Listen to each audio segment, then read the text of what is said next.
It was at this moment that he knew he fucked up. Over the last few years, I tested all the methods I know, and I figured out one of the best, if not the best method for water starting that works for everyone.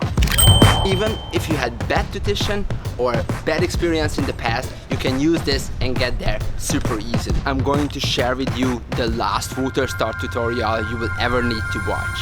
I promise.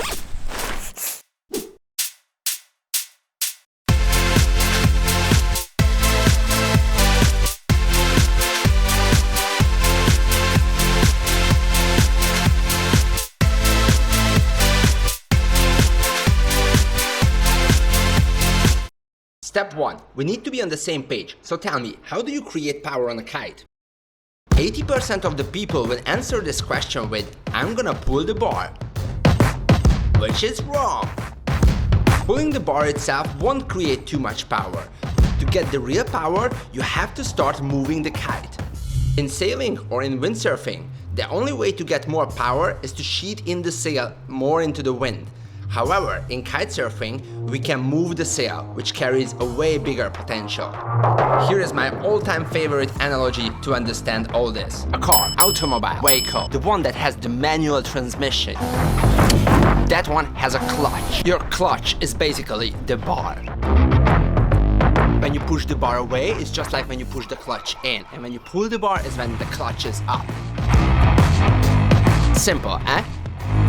But then how are we gonna get moving? We do need RPM as well. And on the kite, the RPM will be the movement.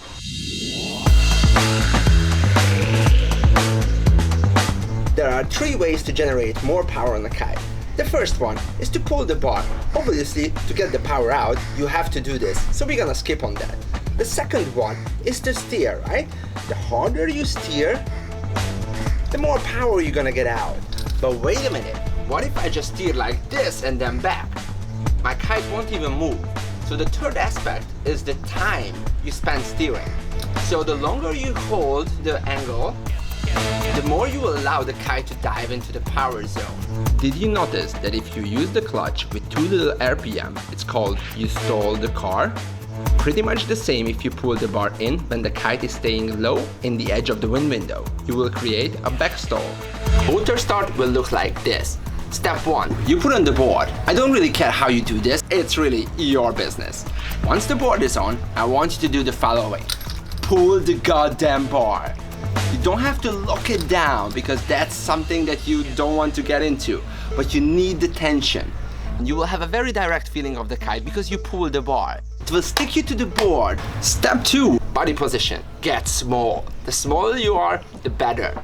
Try to even practice this before you get there. You have to be able to roll up on your feet without any or just tiny bit of help. In this case, the kite power goes into your riding and it's not gonna be wasted taking you out from the water. If you put the kite now to the right with slight tension on the bar, you will turn by yourself to the right. And if you do it back to 12 and then to the left, you will turn to the left. Just naturally. It's physics. Bitch! Kitesurfing builds on the kinetic energy, on the kite movement. The faster your kite moves, the more power you have. Your kite will increase the power as the dive goes down and down. So the more the kite will start to go down, the more power you will feel build up. It will be very gradual and very easy to understand. And that's key at that point. Alright, your position is good, you're ready to rumble. So from now, the practice looks the following. You will have the bar quite close to all the way down, almost like this bar right now. You will steer just a little bit and wait till the kite dives. Once you get some power, stop the dive by steering the other way. Once the kite stopped moving, the power will drop. When it pulls, try to stand up using your body to roll forward. Boom, the first few times you're not gonna be able to stand up, but each time you will increase that angle just a tiny bit. And that's very important. At this stage, your goal is not to get riding, rather just to stand up with full control, swinging your body forward, and then brake by keeping your legs both bent. Once you're able to do this consistently, you're ready for the next step. And the next step is getting short rides. Just by extending a little bit the front leg towards the kite, the magic will happen and you will get going. Don't get too excited, don't go far, rather sit back and try it again a couple of times till you get confident with this. You're only going to straight that leg out once you're up on the water, not before.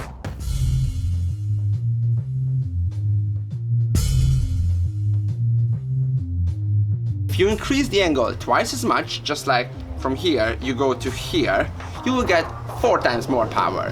Why?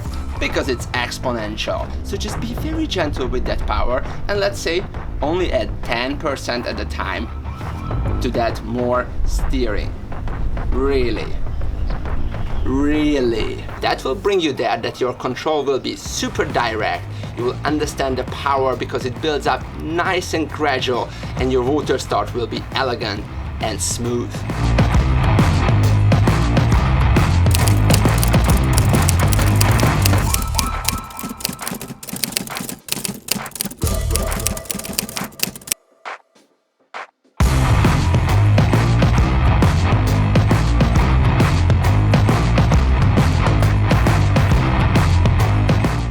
And if water start, we can skip the mistakes. This is the fun part. These are the failed videos about. So one of the main mistakes is like pushing and pulling in the wrong time out. Therefore, I told you to pull the bar to have the control. Think of this way, the car acceleration. Just like you don't control your car acceleration by pushing the clutch in when you don't want to get too much power. Just like this, you're not gonna push the bar away randomly, okay? So we're gonna first dive, stop the dive, and then if you feel like it's still maybe too much or you're accelerating, then the bar out. The second one is standing up with legs. So using your feet, pushing it away. It's going to make the board like a submarine. It's gonna go underwater and it's not gonna work. What you want to do is to slide that board on the top of the water, so just roll up. The third mistake is probably the most dangerous one, is getting overpowered in terms to make it. So it's just like saying, oh, I'm a shitty driver, but I'm gonna get a Lamborghini and that's gonna make me better, just because it's a faster, stronger car. That's pretty much not true. Not true for a kiter either. So rather underpower yourself and learn the proper technique, dive the kite properly, and you will be able to make it.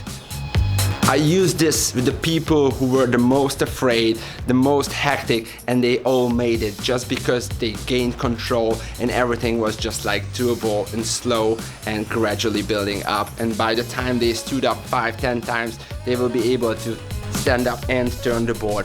So this will work. Guys, thanks for watching. I hope that helped. And let me know in the comments. Don't forget to subscribe. Peace out. Soon more coming.